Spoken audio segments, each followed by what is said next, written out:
Welcome to మెగానన్ TV. Burning topic. భారత సరిహద్దుల్లో మళ్లీ యుద్ధ వాతావరణం కనిపిస్తోంది. తూర్పున బంగ్లాదేశ్ బోర్డర్, పశ్చిమాన పాకిస్తాన్ బోర్డర్. ఏకకాలంలో రెండు వైపులా ఉద్రిక్తతలు ఉప్పెనలా ఎగిసిపడుతున్నాయి. దేశ భద్రతా కంచెలను తెంచుకుని గుంపులుగా చొరబడేందుకు జరుగుతున్న కుట్రలను మన భద్రతా దళాలు భగ్నం చేశాయి. మాల్దా సున్నిత ప్రాంతాల్లో ఆయుధాలతో వచ్చిన అల్లరి మూకలపై బీఎస్ఎఫ్ జవాన్లు కాల్పులు జరపగా అటు రాజస్థాన్ ఎడారి సరిహద్దుల్లో పాక్ చొరబాటుదారులు పట్టుబడ్డారు. దేశ అగ్రనేతలు నరేంద్ర మోదీ, అమిత్ షా పర్యటనల సమయంలోనే ఈ అలజడులు రేగడం వెనుక పొరుగు దేశాల ఉమ్మడి వ్యూహం ఉందా అనే అనుమానాలు వ్యక్తమవుతున్నాయి. సరిహద్దుల్లో అసలు ఏం జరుగుతుంది? భద్రతా దళాల వ్యూహం ఏంటి?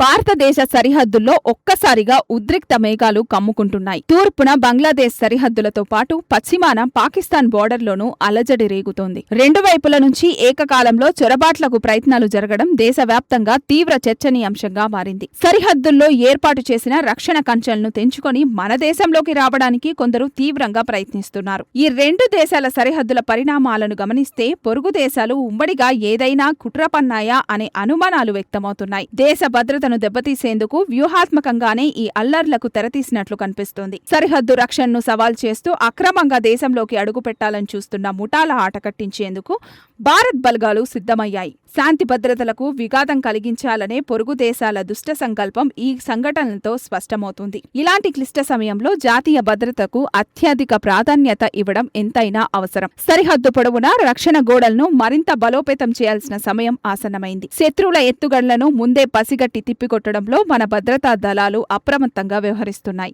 ఏ దేశమైనా తన సార్వభౌమాధికారాన్ని కాపాడుకోవడానికి కఠిన నిర్ణయాలు తీసుకోక తప్పదు.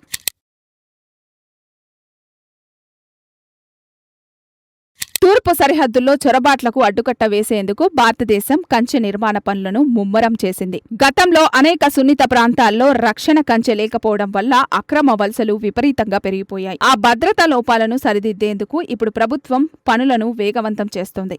ఇటీవలే మల్దా జిల్లా సరిహద్దుల్లో కంచెను తెంపి లోపలికి రావడానికి ఒక పెద్ద గుంపు ప్రయత్నించింది. ఆయుధాలతో వచ్చిన ఆ ఆందోళనకారులను అడ్డుకునే క్రమంలో బీఎస్ఎఫ్ జవాన్లతో తీవ్ర ఘర్షణ జరిగింది. పరిస్థితి చేతులు దాటిపోకుండా అదుపు చేయడానికి మన సైనికులు కాల్పులు జరపాల్సి వచ్చింది. అల్లరి ముఖాలను వెనక్కి పంపుతామని బంగ్లాదేశ్ భద్రతా దళాలు కూడా రంగంలోకి దిగి ప్రకటించాయి. ఈ ఉద్రిక్త వాతావరణంలో శాంతి భద్రతలకు విఘాతం కలిగించిన 21 మందిని బీఎస్ఎఫ్ అరెస్టు చేసింది. బంగ్లాదేశ్ లోని జమాతే ఇస్లామీ వంటి కొన్ని కఠిన ముఠాలు ఈ సమస్యను అంతర్జాతీయ వివాదంగా మార్చాలని చూస్తున్నాయి. ఇలాంటి చొరబాట్లు కేవలం శాంతి భద్రతల సమస్య మాత్రమే కాదు, జాతీయ భద్రతకు పెద్ద ముప్పు. దేశ సరిహద్దులను భద్రపరచుకోవడం మన ప్రాథమిక బాధ్యత అని ఈ సంఘటనలు గుర్తు చేస్తున్నాయి.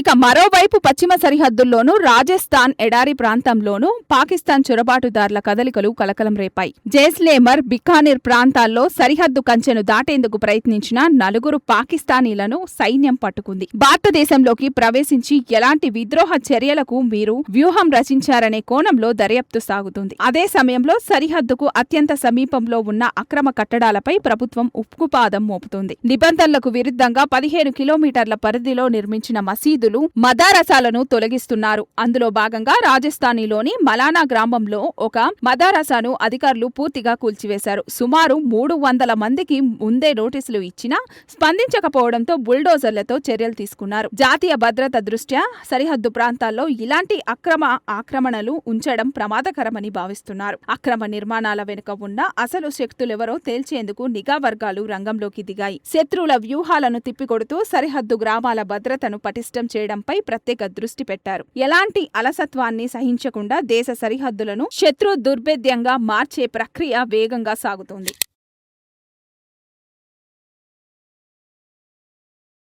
దేశంలోని తూర్పు పశ్చిమ సరిహద్దులో ఏకకాలంలో ఉద్రిక్తతలు చోటు చేసుకోవడం వెనుక పెద్ద వ్యూహం ఉన్నట్లు అనుమానిస్తున్నారు. పశ్చిమ బెంగాల్లో ప్రధానమంత్రి నరేంద్ర మోదీ పర్యటిస్తున్న సమయంలోనే తూర్పు సరిహద్దుల్లో ఘర్షణలు రేగాయి. అటు రాజస్థాన్లో కేంద్ర హోంశాఖ మంత్రి అమిత్ షా పర్యటన జరుగుతుండగా ఇటు పశ్చిమ సరిహద్దుల్లో అరెస్టులు జరిగాయి. దేశ అగ్రనేతల పర్యటనల సమయాన్ని చూసుకునే ఈ అలజడులు తెరలేపినట్లు స్పష్టమవుతుంది. ఈ సవాళ్లను ఎదుర్కొనేందుకు సరిహద్దు రక్షణ దళం ఆధునిక సాంకేతిక పరిజ్ఞానాన్ని రంగంలోకి దించింది. అత్యాధునిక సీసీ కెమెరాలు, హైటెక్ సెన్సర్లతో సరిహద్దు వెంబడి పటిష్టమైన నిఘా వ్యవస్థను ఏర్పాటు చేశారు. సువేందు అధికారి వంటి స్థానిక ప్రజాప్రతినిధులు కూడా భద్రతా దళాలకు పూర్తి స్థాయిలో సహకరిస్తున్నారు. చొరబాటుదారులను ఎక్కడికక్కడ అడ్డుకొని వెనక్కి పంపే చర్యలు నిరంతరాయంగా కొనసాగుతున్నాయి. సాంకేతికత తోడవడంతో చీకట్లో జరిగే అక్రమ కదలికలను కూడా జవాన్లు సులువుగా గుర్తిస్తున్నారు. పొరుగు దేశాల కుతంత్రాలను భగ్నం చేయడంలో మన సైనిక వ్యూహాలు అద్భుతంగా పనిచేస్తున్నాయి. దేశ రక్షణలో ఎలాంటి రాజీ పడే ప్రసక్తే లేదని కేంద్ర ప్రభుత్వం గట్టి సంకేతాలు పంపింది.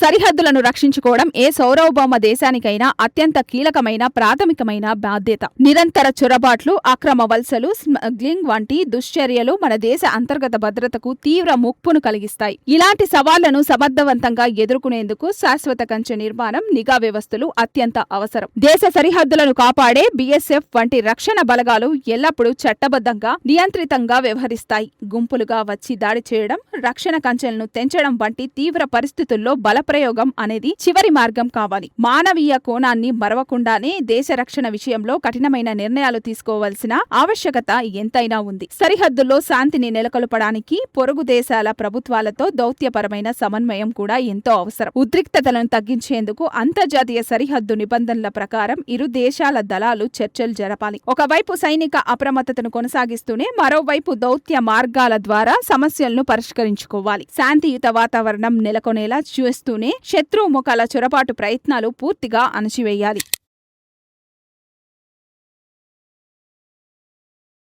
చొరబాట్లు, అక్రమ వలస రూపంలో పొరుగు దేశాలు విసిరే సవాళ్లను తిప్పికొట్టడంలో మన BSF జవాన్లు ఎంత అప్రమత్తంగా ఉన్నారో హైటెక్ సీసీ కెమెరాలు, సెన్సర్ల నిఘాతో సరిహద్దులను శత్రు దుర్భేద్యంగా మారుస్తున్నారు. సరిహద్దు వెంబడి 15 కిలోమీటర్ల పరిధిలో ఉన్న అక్రమ నిర్మాణాలను బుల్డోజర్లతో కూల్చివేస్తూ కేంద్ర ప్రభుత్వం కూడా గట్టి సందేశాన్ని పంపింది. దేశ సార్వభౌమాధికారం విషయంలో ఎలాంటి రాజీ లేదని భారత్ స్పష్టం చేస్తుంది.